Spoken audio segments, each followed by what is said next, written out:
नमस्कार, मैं हिमांशु मिश्रा और आप देख रहे हैं द इनसाइड स्टोरी। तो क्या इस बार कांग्रेस नेता राहुल गांधी फिर से अमेठी से ताल ठोकने वाले हैं? स्मृति ईरानी के खिलाफ फिर से वो चुनावी मैदान में नजर आने वाले हैं? और क्या इस बार प्रियंका गांधी भी चुनावी मैदान में उतरकर वाराणसी से प्रधानमंत्री नरेंद्र मोदी के खिलाफ चुनाव लड़ने वाली हैं? आखिरकार ये बातें आ कहां से रही हैं, इसके पीछे की इनसाइड स्टोरी है क्या, जानने की कोशिश करेंगे। डॉक्टर संजीव त्रिवेदी जी वरिष्ठ पत्रकार हमारे बीच है। संजीव जी, क्या सच्चाई इन बातों में कि राहुल गांधी फिर से अमेठी से और प्रियंका गांधी पहली बार सीधे प्रधानमंत्री के खिलाफ चुनावी मैदान में?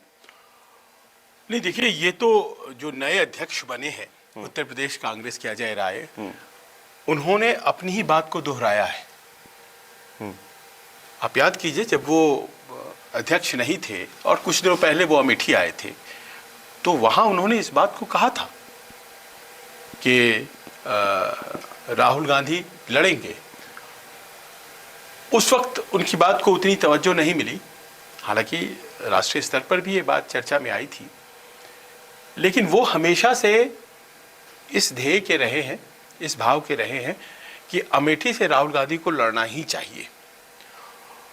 और इसीलिए आज जब वो पहली बार अध्यक्ष बनने के बाद उत्तर प्रदेश पहुंचे और वो वाराणसी से ताल्लुक़ रखते हैं, तो वहाँ वो सबसे पहले पहुंचे, पूजा अर्चना करनी थी उनको बाबा विश्वनाथ की, और उसके बाद वो लखनऊ जाएंगे कार्यभार संभालने। तो ये प्रश्न तो उनसे था, और फिर से उन्होंने वही बात कही जो पहले उन्होंने कहा था। जाहिर है वो कहेंगे ही, और उनका ये बयान अध्यक्ष के तौर पर भी अगर सामने आया है तो इसका अर्थ ये है कि कोई सरप्राइज है जिसका मुखपृष्ठ आज आपको सामने दिखा दिया गया है। लोग मानते हैं कि वायनाड अब नहीं छोड़ेंगे राहुल गांधी, और ये जो हालिया पूरा घटनाक्रम हुआ, सदस्यता गई, सदस्यता वापस आई, इससे तो उनकी स्थिति और वायनाड में मजबूत हो गई। तो क्या वो रिस्क लेंगे? क्या वो दोबारा से अमेठी आकर के स्मृति ईरानी को चैलेंज करेंगे, जिन्होंने पिछली दफ़ा उनको हराया था? लेकिन आज अजय राय की बातें ये कहती हैं कि वो टीस है, बची हुई है वो टीस। गांधी परिवार, जहाँ तक चुनाव का सवाल है, तो सिर्फ एक दफ़े पहले चुनाव हारा था जब राजनारायण से इंदिरा जी चुनाव हार गई थी, और वो दौर था इमरजेंसी कि ठीक पहले कहा जाता है इमरजेंसी उसी वजह से लगाई गई थी क्योंकि इलाहाबाद हाई कोर्ट ने उनके खिलाफ फैसला दे दिया था, उनकी जीत के खिलाफ, और राजनारायण को विजेता घोषित कर दिया था। उसके बाद राहुल गांधी ही हारे चुनाव, उसके बाद राजीव गांधी या खुद इंदिरा गांधी उसके बाद चुनाव नहीं हारी, राजीव गांधी चुनाव लड़े, नहीं हारे, सोनिया गांधी चुनाव लड़ी, वो नहीं हारी, आज तक नहीं हारी, कई दफ़े वो सांसद रही हैं 1998 से लगातार, लेकिन राहुल गांधी हार गए। तो क्या वो जो एक ये कहा जा सकता है कि इतिहास में जो अंडू करने की बात है, जो एक दाग लग गया है, क्या वो भाग गए अमेठी से, वो फैमिली सीट छोड़ करके चले गए, वो अमेठी जहाँ से राजीव गांधी भी, सोनिया गांधी भी, जहाँ से संजय गांधी सब लड़े, उस सीट से हार गए, वो सीट सरेंडर कर गए, तो क्या वापस वो छीनने आ रहे हैं? वो अजय राय की बातें क्या इसलिए भी हैं कि उत्तर प्रदेश के अंदर जो जमीन कांग्रेस की खो गई है, राहुल गांधी वापसी कर रहे हैं, प्रियंका गांधी पहली बार लड़ने जा रही हैं, तो यहाँ के जो कार्यकर्ता हैं वो पूरे जोश खरोश के साथ 24 के चुनाव में उतरें, उससे पहले तैयारियां करें, क्या इसलिए तो नहीं कही गई हैं? देखिए, अगर आप ये समझते हैं कि कांग्रेस बहुत ज़्यादा उत्तर प्रदेश में उम्मीद कर रही है इलेक्टोरली, तो ऐसा है नहीं। ऐसा इसलिए नहीं है कि उन्हें पता है कि अगर कोई सबसे मजबूत ज़मीन है आज की तारीख में तो वो उत्तर प्रदेश ही है। तो यहाँ लगने वाली सारी ताकत जो है वो उससे बेहतर होगा कि वो और जगहों पर लगाएंगे, क्योंकि 2022 के जो चुनाव हुए असेंबली के, उन्होंने मतलब उस चुनाव ने उनको एक मैसेज तो दे ही दिया है कि आप बहुत ज़्यादा मेहनत खर्च करते हैं, संसाधन खर्च करते हैं, प्रियंका गांधी जैसा नेता भी लगाते हैं तो कोई फ़ायदा ख़ास नहीं होता है, क्योंकि उत्तर प्रदेश में कांग्रेस के साथ कोई जाति नहीं है, कोई समाज नहीं है।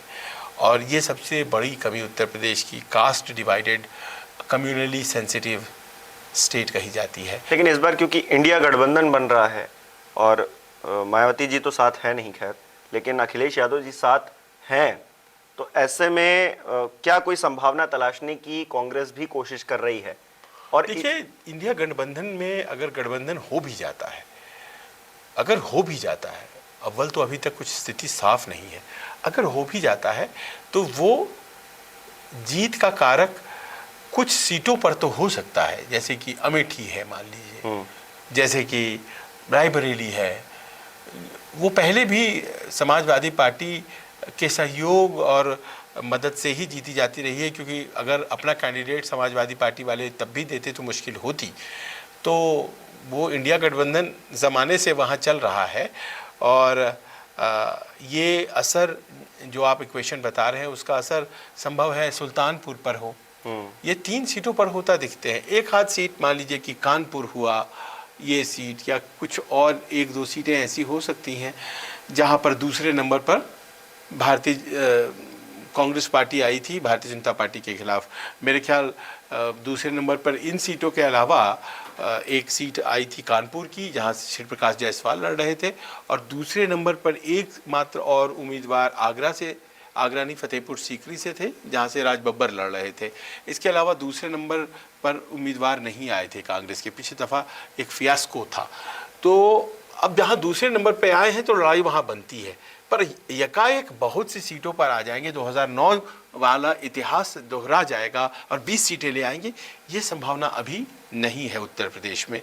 लेकिन ये ज़रूर है कि जिस तरह से मुस्लिम समुदाय का रुझान पूरे देश में, उत्तर प्रदेश की बात नहीं कर रहा हूँ, पूरे देश में कांग्रेस की तरफ हुआ है, उसका फ़ायदा ये कि अखिलेश को होगा अगर वो समझदारी दिखाते हुए कांग्रेस के साथ गठबंधन करते हैं, और उसका फ़ायदा इन 3-4 सीटों पर जिनका हम नाम ले रहे हैं ज़बरदस्त तरीके से कांग्रेस को भी होगा। राहुल गांधी का आना ही शायद काफ़ी होगा कांग्रेस के लिए, वो बूस्टअप उत्तर प्रदेश के अंदर जो बिल्कुल मुरझाया सा फूल हो गई है इस वक्त कांग्रेस, वो शायद फिर से खिल सके राहुल गांधी के आने से।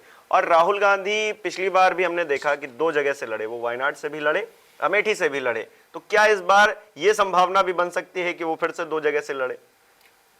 2 जगहों से लड़ने की तो इजाज़त है ही, इलेक्शन कमीशन इससे ज़्यादा जगहों पर लड़ने की इजाज़त नहीं देता है। पर एक बात है कि जब आप 2 जगहों से लड़ते हैं तो जो वोटर विशेष होता है ना, वो खुद सोच में पड़ जाता है।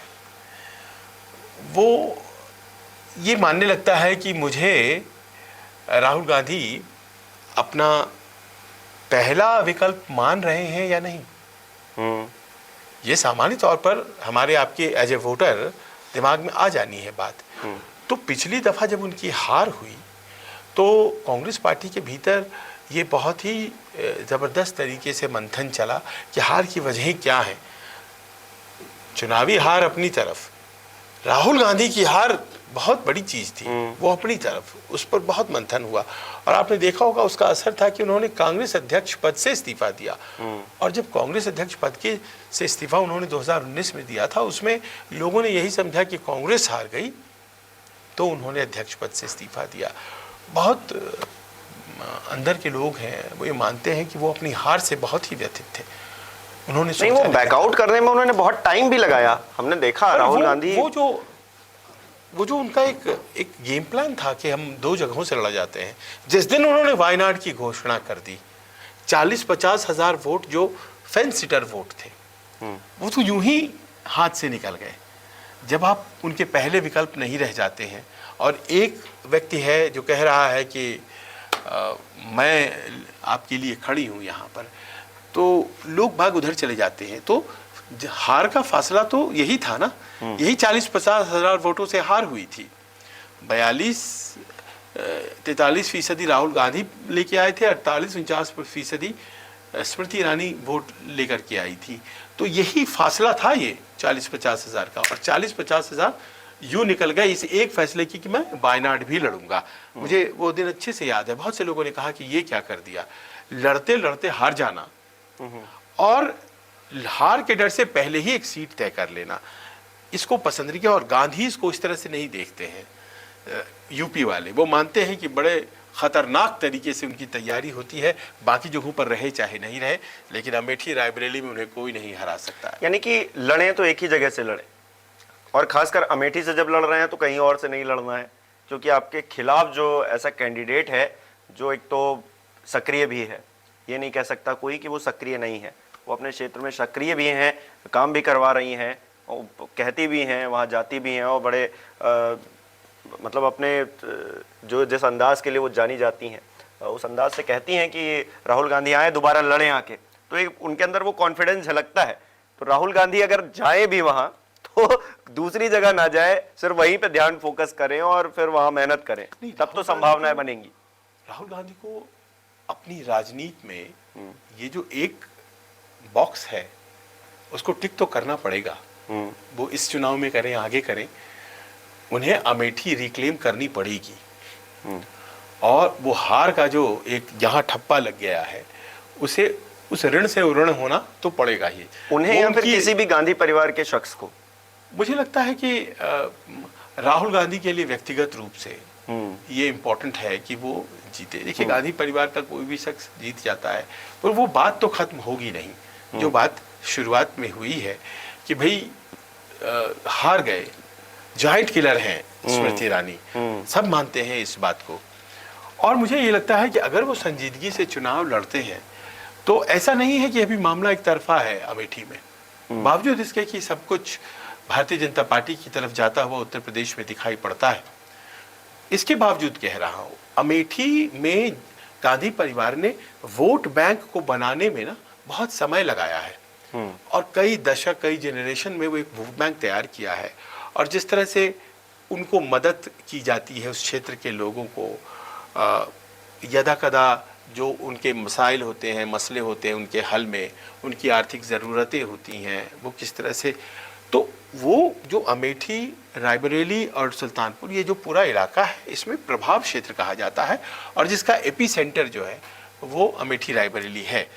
अब आप जैसे ही ये घोषणा होगी, बहुत से लोग इस बार थोड़े दिनों पहले अमेठी जाने का अवसर मिला था, करीब 8-9 महीने हो गए, तो वहाँ एक मैंने रिग्रेट देखा था लोगों के भीतर, एक रिग्रेट, क्योंकि वो अपने आप को वीआईपी समझते थे, इंडिया के नंबर 1 लोगों में से हम हैं, या तो प्राइम मिनिस्टर हमारा होता है या फिर कांग्रेस का अध्यक्ष हमारा होता है, कुछ इस तरह की एक भाव था उनके अंदर। नो डाउट अमेठी में बहुत काम करती हैं स्मृति ईरानी और योगी आदित्यनाथ के आने से एक प्रभाव क्षेत्र बना है। और लेकिन फाइट एक तरफा नहीं है, राहुल गांधी एंटर करते हैं तो राहुल गांधी भी जीत सकते हैं, इस बात को डिनाई नहीं किया जा सकता है कि वो चुनाव जीत सकते हैं। और उन्होंने हाल फिलहाल में जो अपनी छवि गढ़ी है जिस तरह से फाइटर के तौर पर, फायदा होगा उसका, बहुत बड़ा फायदा होगा। सोनिया जी अगर मान लीजिए कि फाइट में रह जाती हैं, क्योंकि रायबरेली गांधी परिवार ही लड़ेगा, वो सोनिया जी लड़े, प्रियंका जी लड़े, तो कोई भी लड़े, तो उसका भी अपना एक फायदा होता है। और अगर सुल्तानपुर में भी कोई गांधी परिवार, या बहुत कुछ सुना जा रहा है कि परिवार के कुछ और सदस्य भी आ सकते हैं, ज्वाइन कर सकते हैं, अभी तक तो कुछ क्लियर नहीं, लेकिन अगर कुछ इस तरह की बात होती है तो वो पूरा इलाका जो है वो गांधी परिवार के लिए एक सॉफ्ट कॉर्नर तो रखता है। चीज़ें बदली हैं, नो डाउट अबाउट दैट, चीज़ें बदली हैं और ये वो दौर नहीं है जो पहले हुआ करता था कि भाई जीत जाया करते थे। तो राहुल गांधी चुनाव जीत सकते हैं अमेठी से, इसे कोई डिनाई नहीं कर सकता है और एक रिस्क लेने वाली बात है। अब देखिए जिस स्तर पर हैं, क्या वो रिस्क लेंगे, ये बड़ा प्रश्न है। वायनाड अगर वो नहीं लड़ते हैं तो कौन वहाँ लड़ेगा, कौन है जो वहाँ लड़ करके वो सीट, देखिए वो सीट तो जीती जिताई सीट आज की तारीख में। देखिए राहुल गांधी की भरपाई कोई दूसरा नेता कर पाए ऐसा नजर नहीं आता है, और दूसरा उधर दूसरी साइड भी देखें तो प्रधानमंत्री नरेंद्र मोदी की भरपाई कोई कर पाए तो नजर नहीं आता है। ये अपनी अपनी जगह दो ध्रुव हैं जो आपस में इस बार लड़ते हुए नजर आएंगे, हमेशा लड़ते नजर आते हैं।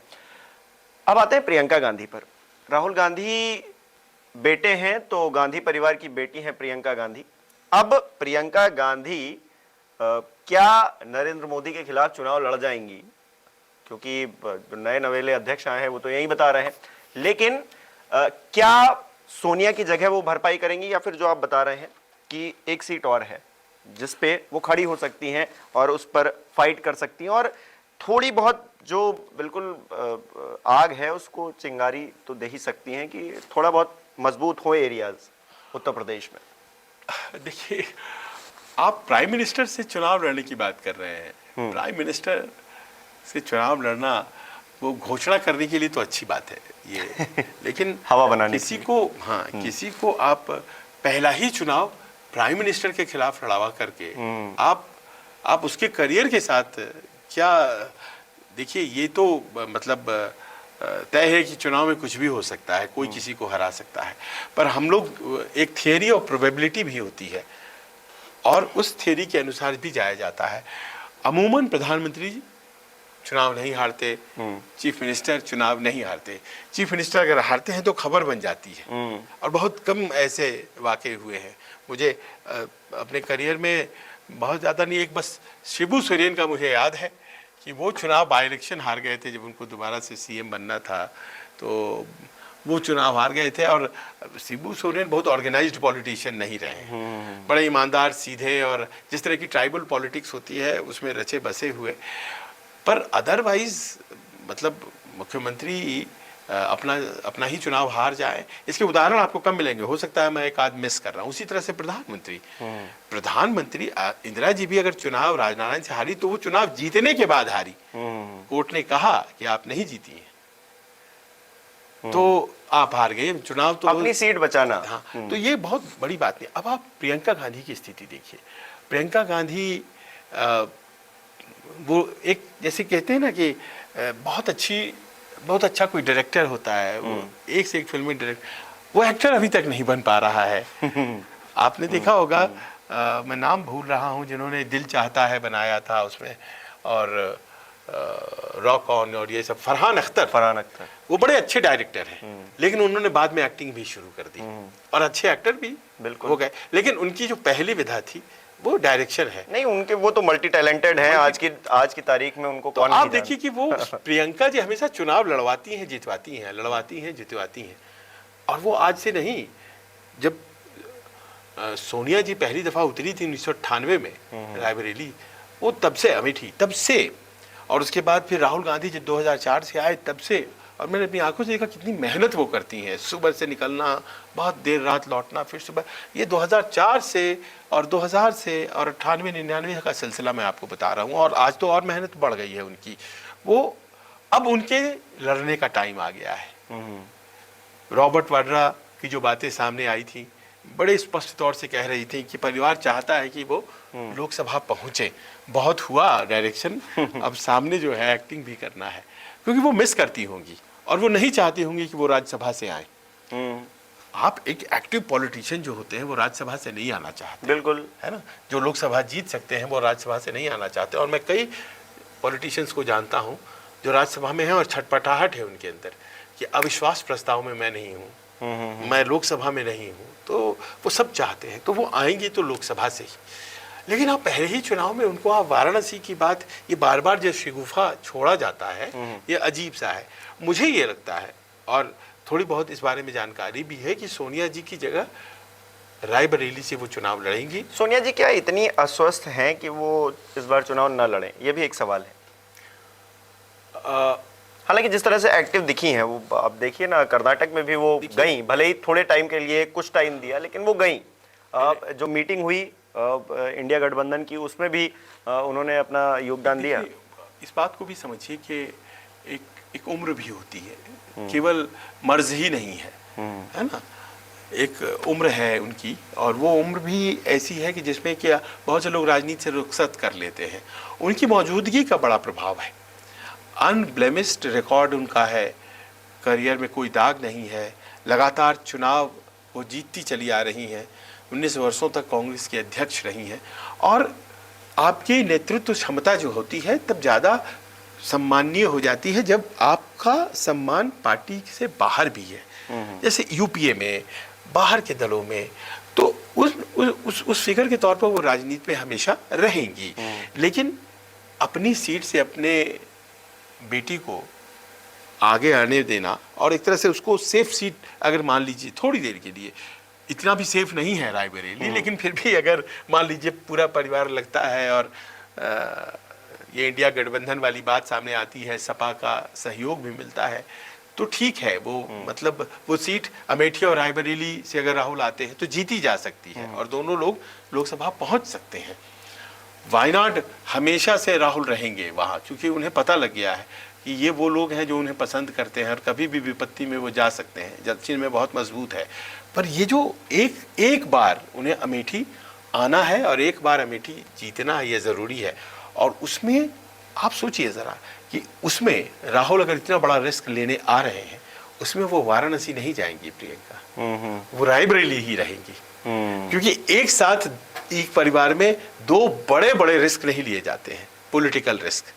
और दूसरा ये भी जान लीजिए, प्रधानमंत्री मोदी के पास वहाँ 7 लाख वोट हैं, अभी 10 लाख के आसपास वोट है, 6.5 से 7 लाख का वोट है। उस मार्जिन में अब पिछली दफ़ा जो इलेक्शन हुए 2019 में अजय राय साहब बोल तो रहे हैं, पर इन्हें आए थे 1.5 लाख, प्रधानमंत्री को 6.5 लाख के आसपास वोट आए थे, और सपा की जो महिला उम्मीदवार थी उन्हें आया था 2 लाख।